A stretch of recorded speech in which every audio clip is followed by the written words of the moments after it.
आप देख रहे हैं वासुदेव शॉर्ट्स। जी, साबिक वजीर आजम और बानी पीटीआई इमरान खान साहब ने अपनी पार्टी के रहनुमाओं को हिदायत की कि अदालत की आज़ादी के लिए आपको इस्लामाबाद हाई कोर्ट के बाहर एहतजाज करना पड़ेगा, क्योंकि अदलिया में इस वक्त 26वीं आईनी तरमीम के बाद कोर्ट पैकिंग हो गई है और इंसाफ की कोई उम्मीद नहीं।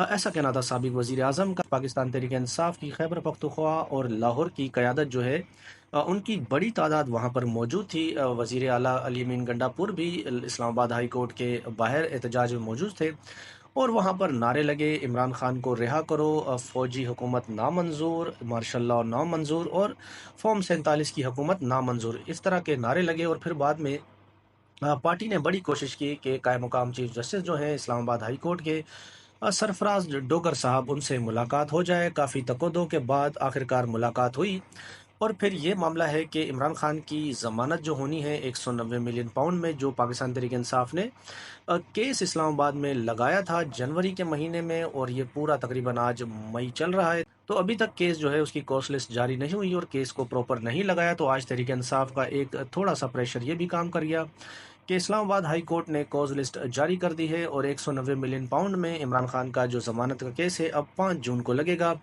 बैरिस्टर गौर साहब का कहना था कि जब ये केस लगेगा तो पूरी दुनिया ये देखेगी कि इमरान खान को किस तरह नाहक जेल में रखा है।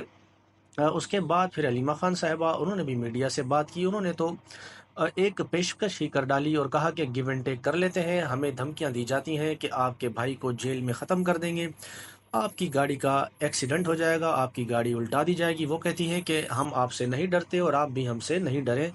आप ये बताएं कि आपको क्या चाहिए कि जिसके बदले में आप हमारे भाई को छोड़ देंगे। ऐसा कहना है अलीमा खान साहिबा का।